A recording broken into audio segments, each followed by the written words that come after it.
Kahit saan man ako magpunta ngayon, ang suot-suot ko lagi ay Senseo Fashion. Marami na nga mga nagtatanong sa akin bakit laging floral ang suot ko kasi perfect siya ngayong summer.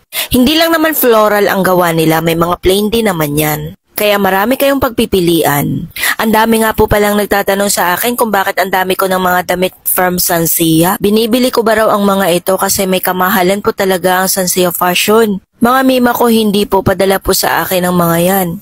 Ang bayad ko lang po talaga sa kanila ay ang pagtatrabahuan ko. Syempre alam to ng mga katulad kong affiliate din. Sa mga hindi nga nakakalam, syempre nagtatanong sila. Parang minomodel-model po namin ang mga damit ng Sansea Fashion. Ganun po yung mga ginagawa ko. Mga ginagawa namin mga nasa affiliate. Minomodel namin yung mga ipinapadala ng mga seller. Para kami mga model na ewan, char, joke lang yun. Kami po talaga, kaya kami nagtsatsaga sa pagtatrabaho dito sa affiliate marketing, social media, ay dahil pinapadala na kami ng mga products, kumikita pa kami from commission.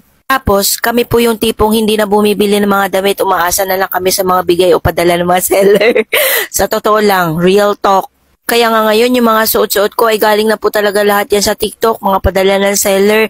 Hindi na ako bumibili ng mga gamit ko, ng mga damit ko, or kahit ano pa yun. Pati nga barat panty ko, padala na rin nila. Char, joke lang, kulang na lang pati bigas. Ganito po talaga ang buhay naming mga nasa mundo ng affiliate. Laging pinapadalhan ng mga gamit, ng mga damit. Kung gusto nyo, mag-check out kayo dyan para may kita din kami.